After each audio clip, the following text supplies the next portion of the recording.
KPBS On Demand is supported by Latino Legacy Foundation, presenting their Storyteller series, Reach for the Stars with Ellen Ochoa, the first Latina astronaut. Welcome Serenade by the all-female mariachi Amapolas, Sunday, June 29th. More at latinolegacyfoundation.org. Good morning, I'm Debbie Cruz. It's Wednesday, August 7th. The state is expanding a program that identifies and disarms dangerous gun owners. More on what local leaders plan to do next. But first, let's do the headlines. People experiencing homelessness in San Diego now have access to an ID bank. Local nonprofits Think Dignity and the Regional Task Force on Homelessness launched the document acquisition and storage service last week. It is located at the 3rd Avenue Charitable Organization in downtown San Diego. At the ID Bank, people dealing with homelessness can acquire and store ID and related documents. Officials with the nonprofit said the service will make a difference, and having access to vital documents is a step towards services that can help people transition off the streets. Outreach locations will open over the next few weeks throughout the county, including in downtown San Diego, Kearny Mesa, and National City. Hot temperatures are going to drop slightly today. The National Weather Service says the midweek temps will be closer to average for this time of year. In the inland and mountain areas, temps will be in the low 80s, and by the coast, it'll be in the mid-70s. In the deserts, there's a slight chance of rain and thunderstorms today with temperatures in the low hundreds. The weather is expected to heat up again over the weekend. The San Diego Humane Society is asking the public to adopt or foster dogs right now because of a record number of them in its care. The society has a record 844 dogs at the moment. Most of them are adults, which are 7 months and older, and some puppies are available too. And more than 100 dogs have been with the organization for 3 months or more. If you would like to adopt a pet, visit sdhumane.org/adopt. And to sign up to become a foster, you can visit sdhumane.org/foster. If you cannot take in a dog right now, officials said, there are other ways to help, including donating to help care for nearly 2,000 pets in shelters right now. To do so, head to sdhumane.org/donate. From KPBS, you're listening to San Diego News Now. Stay with me for more of the local news you need.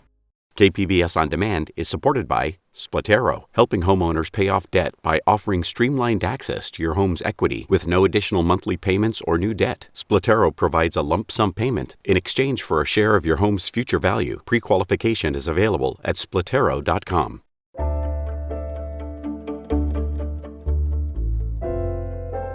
The state is expanding a program that identifies and disarms dangerous gun owners. Reporter Katie Anasta says state leaders are looking to San Diego as a model.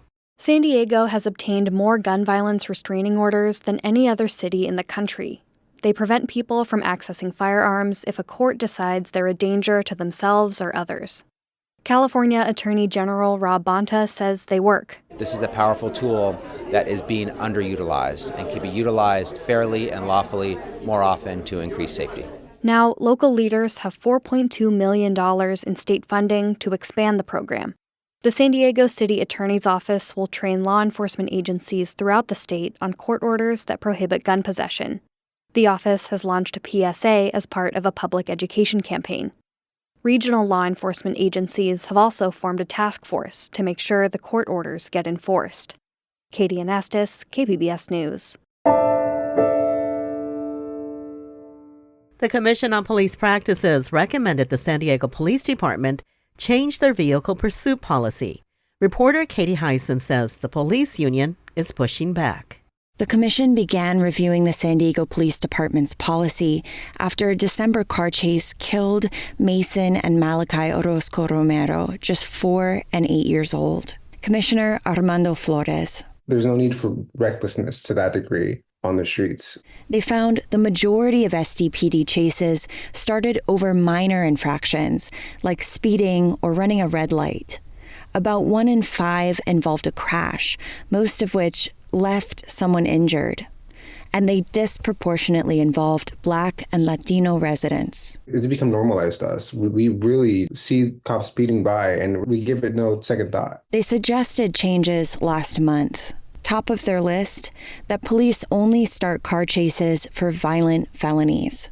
That's not unusual. Many cities already do this. The San Diego Police Officers Association did not respond to interview requests, but they did post on social media, calling the suggested change dangerous and horrific, saying it would prevent them from pursuing suspects for things like drunk driving or battery. Florida says the recommendations were preliminary for a reason. They want to talk with SDPOA and get feedback. Katie Hyson, KPBS News.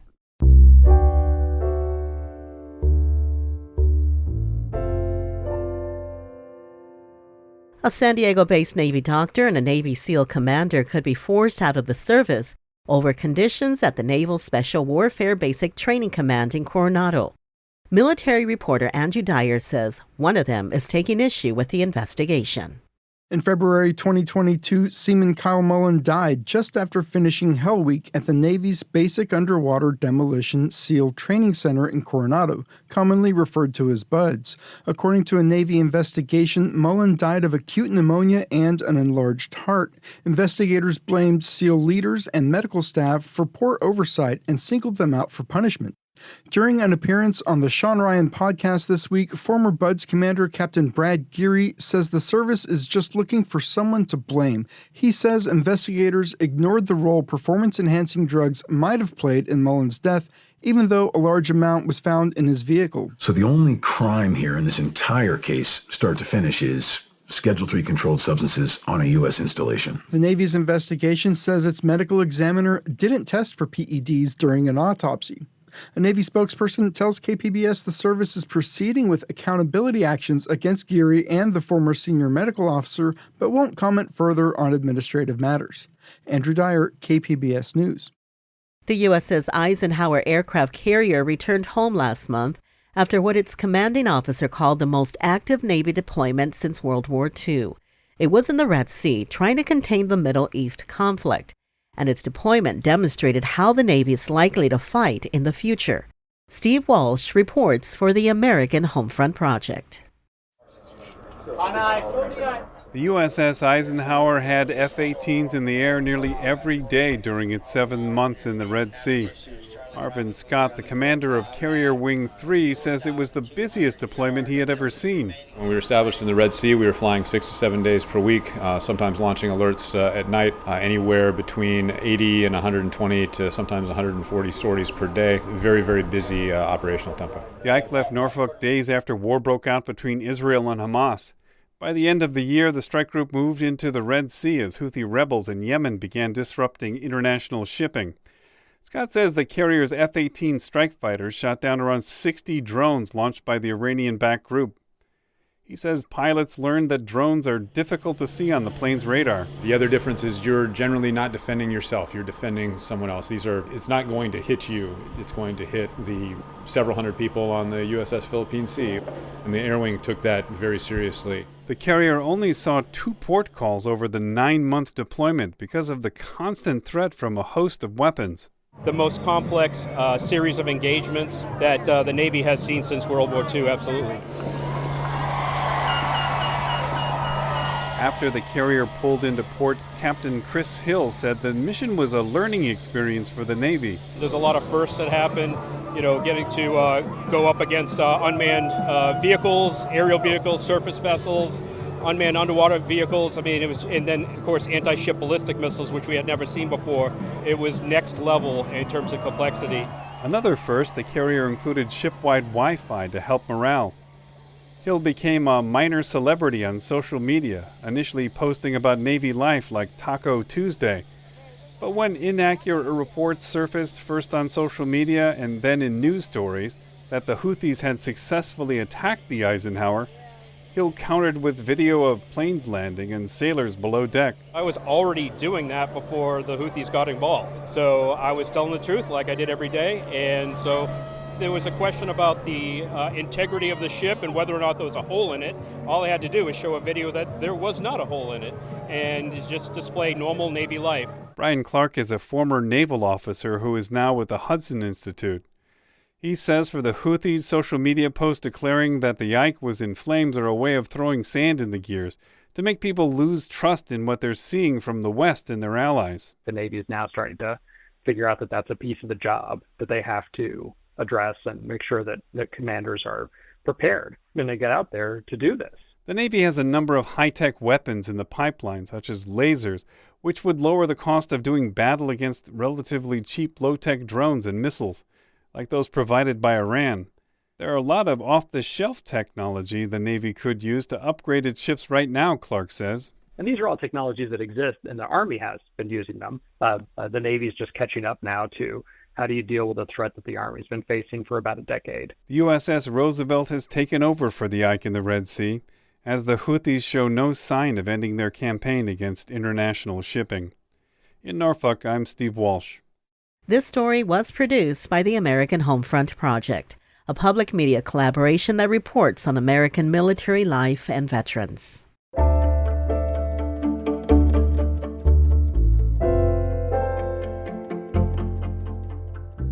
The Paris Olympics are in full swing and skateboarding is in the spotlight. Reporter Tanya Thorne tells us about the San Diegans going for the gold.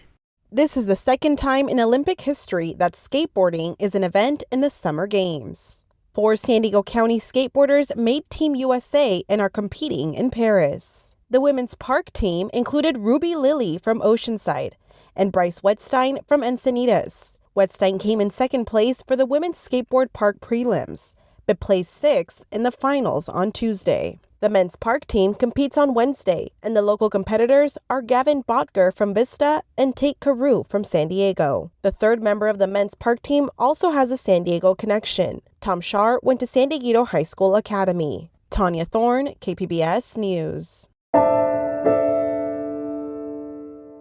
2 San Diego Zoo giant pandas will soon make their anticipated public debut. Starting tomorrow, visitors will get to see Yun Chuan and Xing Bao at the zoo's new Panda Ridge. The pandas were flown to Southern California from China. They're the first pandas to enter the U.S. in 21 years. They arrived in San Diego earlier this summer and have spent the last several weeks getting used to the zoo and their new habitat. That's it for the podcast today. As always, you can find more San Diego news online at kpbs.org. Join us again tomorrow for the day's top stories. I'm Debbie Cruz. Thanks for listening and have a great Wednesday.